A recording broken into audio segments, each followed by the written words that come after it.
Team news ahead of Saturday, how are you looking? Yeah, I think we're looking not too bad. Paddy O'Connor joined in training with us today, and hopefully I don't think he's any adverse effects. Big Guthrie's still a few days away yet. I think Joe Riley and Jermaine were up on the grass and training with the physio.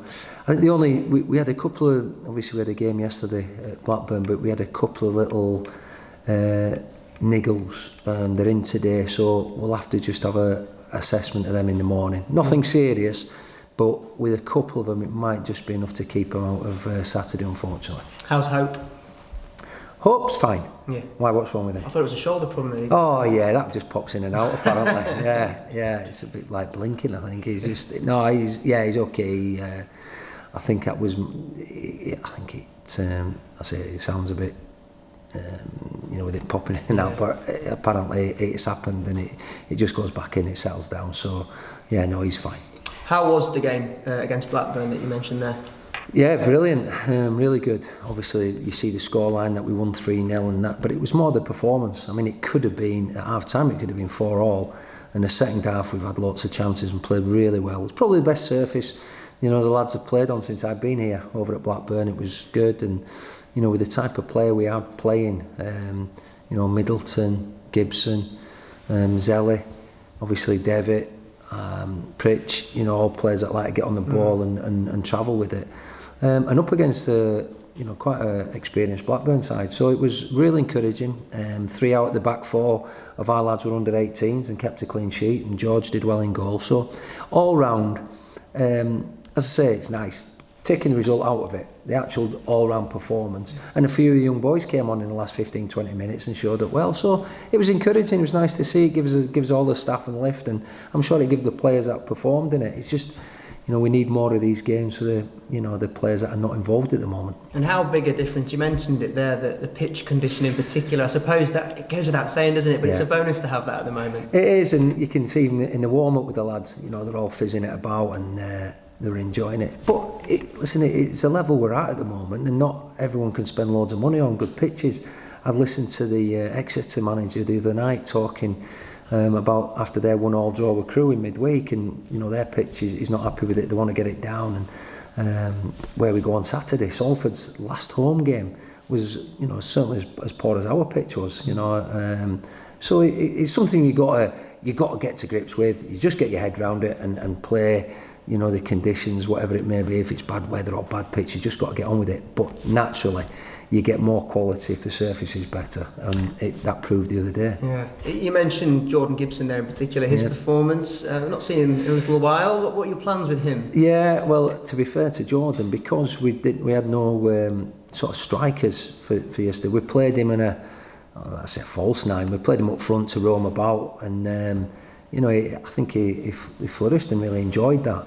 As I said when I first came in, we've got so many players can play certainly on the left-hand side of, and that's where Jordan, if you ask Jordan, his best position would be coming in off the left, which we've done with Shea, and he got his 2 goals against Stevenage, and we've got players who play naturally out there anyway, and Glenn Middleton's, and obviously Pritch played there at my first game. So it's just a battle to be involved in it.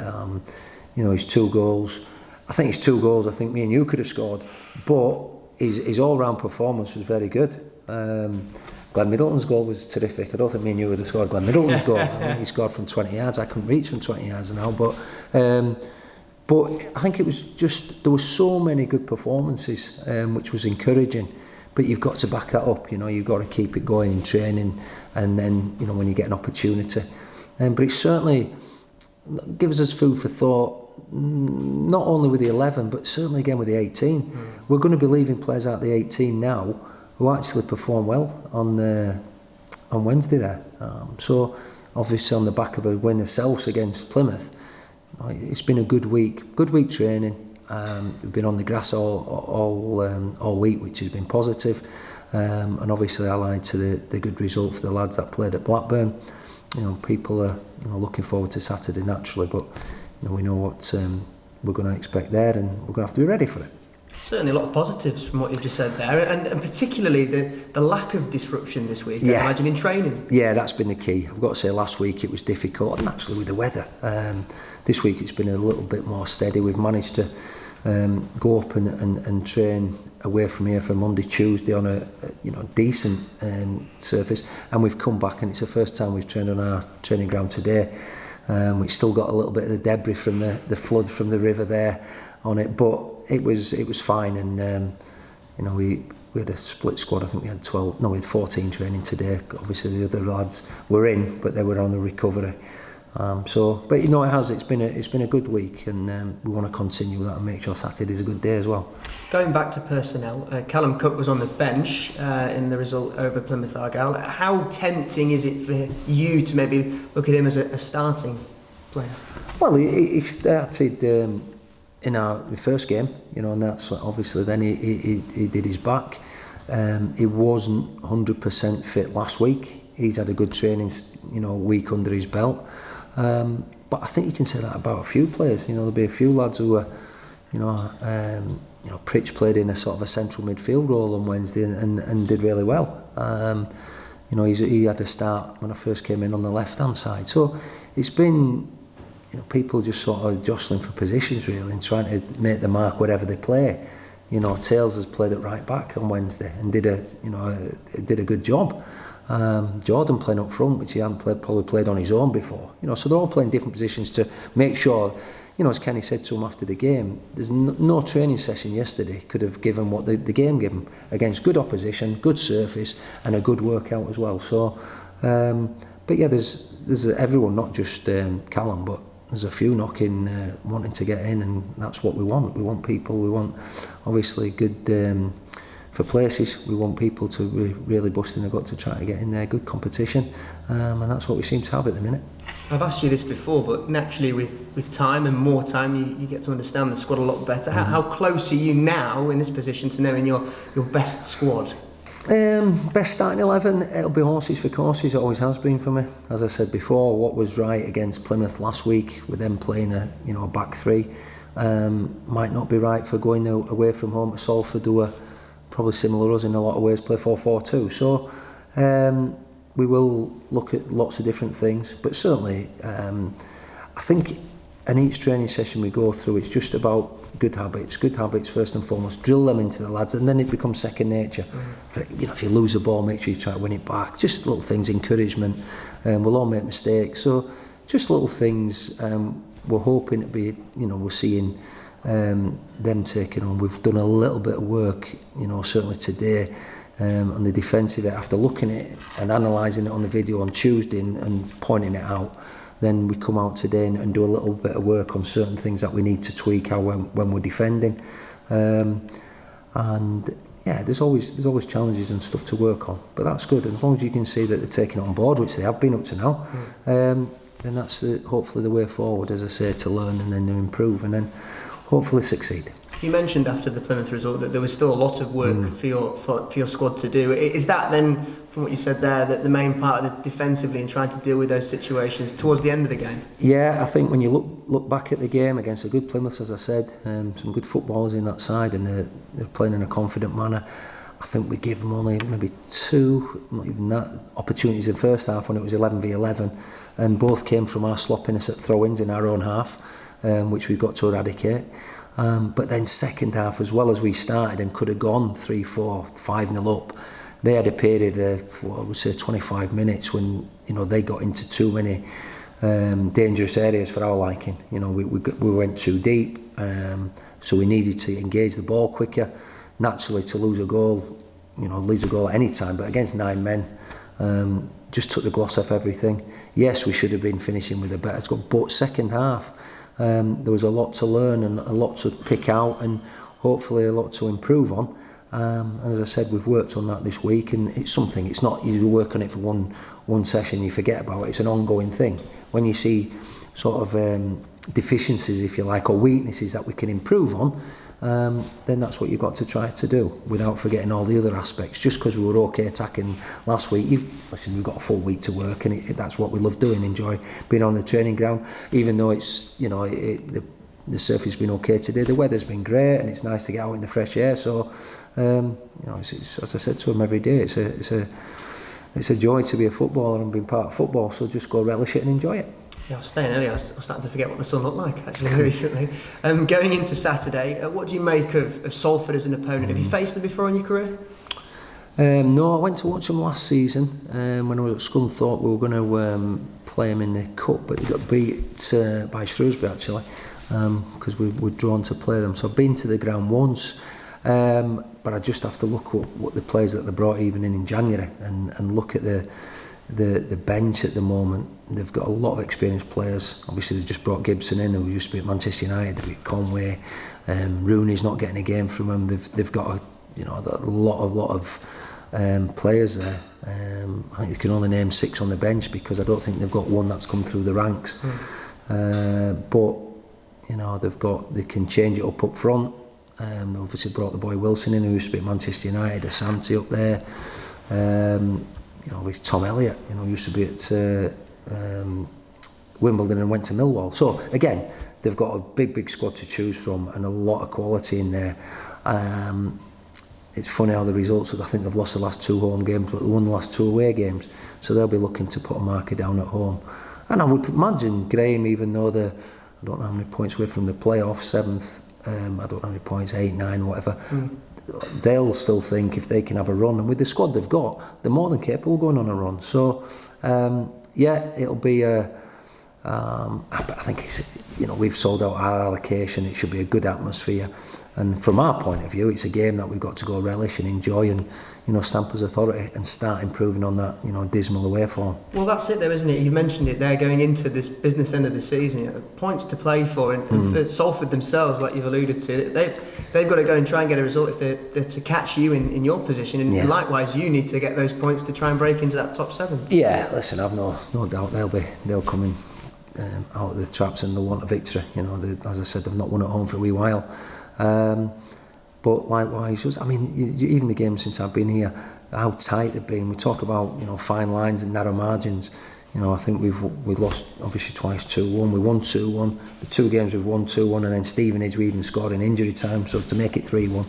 And Grimsby won also. There've been really not a lot in either game, so it's just getting the fine lines right. Organisation at set plays can be key. I look back at the game that Bradford played Salford earlier on in the season. I think Bradford, we actually played quite well. Probably should have won it when I look at the chances and the highlights. But we went with a big side that day, and I think a lot of chances came from the set plays. So they are valuable naturally. We get our first goal last week through a corner. But it is very, very tight between, even sides at the top and sides at the bottom. So the small margins, the little things, you've got to make sure you're on it, and that helps you get the result. Has it all surprised you, this league, now you're in the thick of it? Not really. I think I'd seen a couple of games before, not a great deal, but I don't think there's much between a lot of sides. Obviously, I think somebody made a comment the other week about likes of Swindon, Crewe, Plymouth. The footballing sides in the division, they've all got good pitches. I don't know if that's it was a manager's that I was reading. In fact, I think it was the Exeter manager was complaining about their surface because they like to play a bit as well. But I think it's a table like anyway. If you win 2 or 3, you can get yourself back in there. You lose a couple, you can come out. We've seen it with Northampton. They were up there, they had a bad run. Now they've picked up again. There's a lot of teams. Bradford ourselves, before I come in, we're up there, weren't we? We're in the top 3, come out of it, still opportunities for us to get back into it. So 10 games to go, as everyone's saying. You just got to approach each one in a positive frame of mind, and hopefully get enough points at the end of the season to be in the mix. Finally, football matters to one side, no doubt coronavirus. You'll have seen what's happening in the news, and there's more clubs in the EFL making a decision to put sanctions on their players. I think Sunderland have just said they're not going to let players go away in the international break abroad. Wow. Anyway, I don't know, as a club, are you looking to act upon it at all towards the players? Yeah, no, I think the doc's been in, he's had a chat. As we walk up the steps at the training ground there's all the antibacterial washes and everything. So yeah, but me personally, I'm stocked up because my missus has gone mad on it. We've got 100 tins of spaghetti in case we have a virus or something, and loads of hand wash and toilet roll. So I think we'll be okay. But listen, obviously, it's not a laughing matter. It seems to be getting, I say, more serious, but more talked about. Obviously, more cases about. But I think you do the basic things right. You wash your hands, often, but the players are more than aware of that. But it's funny because the culture that we have. The young players coming through, I think it's a thing now for young lads always to shake the manager and coach's hands, when they meet them or after the games. And after the game at Blackburn there on Wednesday, we had about 5 or 6 young lads. Some had come on and they come over to me, shake my hands out. We're just avoiding them. I says, hey, come on lads, coronavirus, stay away, But no, it's something, everyone's got to be aware of. Every day we're reading about games being behind closed doors. And things like that, naturally. So, it's something the club are 100% aware of, and we'll just follow all the guidelines to make sure that we hopefully stay clear of it as a club. Cheers, Stuart. Thank you. Thank you. How frustrating is it for you as the manager, let alone the players, that the ones that have been injured and they're now physically they're okay, it's just getting that game time back into their legs and they haven't been able to do it? Yeah, honestly, if you could have seen it yesterday, the lads have come off with a smile on their face. Result, but certainly because they've played a game. We've been trying so hard that listen, you can't, if the elements are against you. We had a game against Huddersfield booked, and the conditions just weren't good enough. We couldn't get the pitch. Huddersfield's pitch was waterlogged. But I think that's just a thing you have with. Just wait for Simon to sort his phone out. He's got us a training venue for tomorrow. That's all right. It's just. It's been frustrating for them as much as anything, but the good thing is we had a game there, obviously there, and we've got one booked in for Tuesday against Burnley now. So if you're not involved in that 11 or 18, then at least there's something there that you can go and impress in. But it's certainly invaluable. I don't think. Listen, going back to my first spell, my second spell here a few years ago. We had the 23s and we were having games every week there, and that was brilliant for the lads, the development. We can't carry enough younger players now to do that, but it has been difficult to arrange games because most of the clubs around here are playing in the reserve leagues or 23 leagues or whatever it is. So just got to try to use your contacts, and then hopefully the weather's kind and we can get some game time into them. But there's nothing like match fitness. You can run and you can train, but actually your different demands in a game is different to what you would do if you were just running up and down the park. And you're going to need those players with as we said, 10 games left. Yeah. I mean, again, there'll be some disappointed that they're not involved on Saturday. I mean, that's difficult because I couldn't have asked any more from them since last week, from the lads who weren't involved in Saturday right through up to today. Their application, their effort, and the good players been excellent, and you normally like to reward that, but I can't reward that. If there's 21 people who I think they've all done well, and you're always disappointing people. That's just a fact of life at this moment in time with the size of squad we've got. But then on the flip side, it gives us more opportunities and more ways that we can play maybe, and people we can use in different areas. Cheers. Graham Alexander was sort of saying the other day about they feel like they are being sort of cast as the panto villains of it.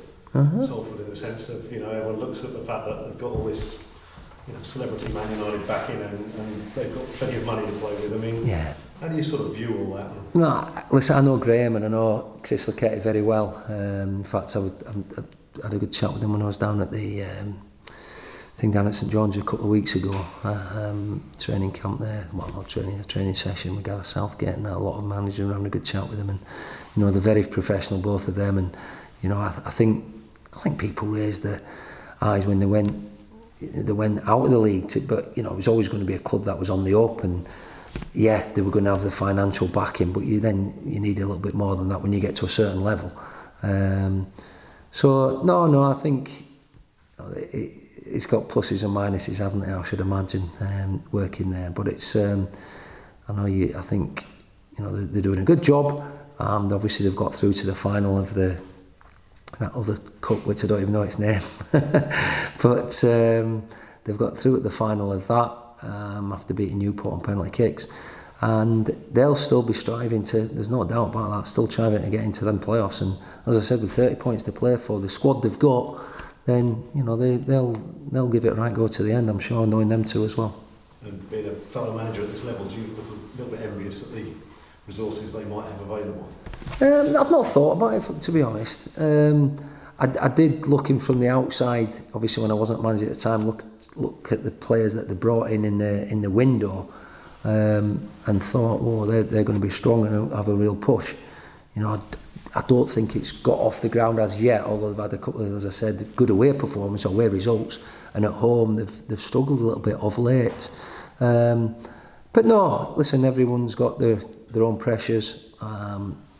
It's again, I've got a lot of respect for the management team over there, and it'll be, I'm sure it'll be a competitive game, if nothing else, on Saturday. Obviously, this away record.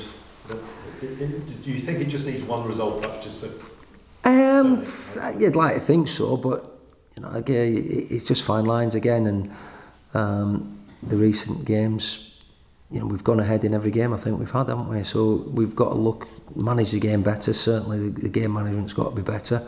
But it's another opportunity to sort of change the stats really come Saturday. I don't want to give it too much thought to the players. They've got to go out and continue the good bits from that we've shown since we've been in, eradicate some of the negative bits, and just hopefully keep improving. And while we're doing that, picking up points. As I said before, the home form's good, we know that. And I don't think any away point can be sniffed at. If you come away from Cambridge with a point, people go, oh, you come away from Newport, oh, maybe not good enough for you. But, you put them 2 points on, we'd be up higher, obviously. So, not that we'll ever go anywhere for a point, but if you come away with a point and you can win your next home game, then, if you're taking 4 points out every 2 games, you'll be up and about it. So, yes, we want to win it. Yeah, we want to, rid ourselves of this poor. But we can talk about it. We've got to go do it. And away from that separately, from last week's game, the Plymouth game, Ryan Lowe had a bit of a pop afterwards about Dylan Connolly, saying he went down quite easily, rolled around like a baby was his phrase. Yeah, do you think he's, is he getting a bit of a bad press there? Yeah, I think, listen, I spoke right after the game. I think he said the same things to myself, and it's only a bit of frustration. I think as a manager, it's a reaction. I think, looking back at as I said before, looking back at the first one that was happening right in front of me, I thought the lad was quite reckless. I don't know if he caught Dylan, he caught him, but not as maybe as bad. But you see players sort of stay down, not trying to get him, but I think he caught him enough. And I think if you actually look at Sawyer's reaction, he's not absolutely, and I believe they didn't appeal it. After the game they said they were going to possibly appeal it. Obviously he didn't play in the midweek game, so they didn't appeal it. So I think that tells you that they must have thought it was a red. My first glance at the second yellow with Sarcevic was, I thought he got a lot of ball, but when you see it, it's really difficult. He certainly does catch Dylan, and Dylan goes over him, and then other twice he's gone into the hoardings and cut his hand open, wide open, blood everywhere. So no, I've not thought anything too much of it. I'm sure Dylan hasn't. So no, he's got to just keep playing in the same manner of his enthusiasm. Obviously, if he can come up with some more goals like he did the other day, that would be fantastic. But he's an infectious kid. He really enjoys his football. And I think he shows that in his way he goes about the game. But I wouldn't give too much thought to what was said after, because as managers you are quite frustrated at the time. But in the call that day, when you look at it, I don't think he did anything untoward, Ryan. No. Yeah, but Dylan's got great pace as well, so often it can look worse. Oh yeah, split seconds. When you slow it down, you do things in full speed.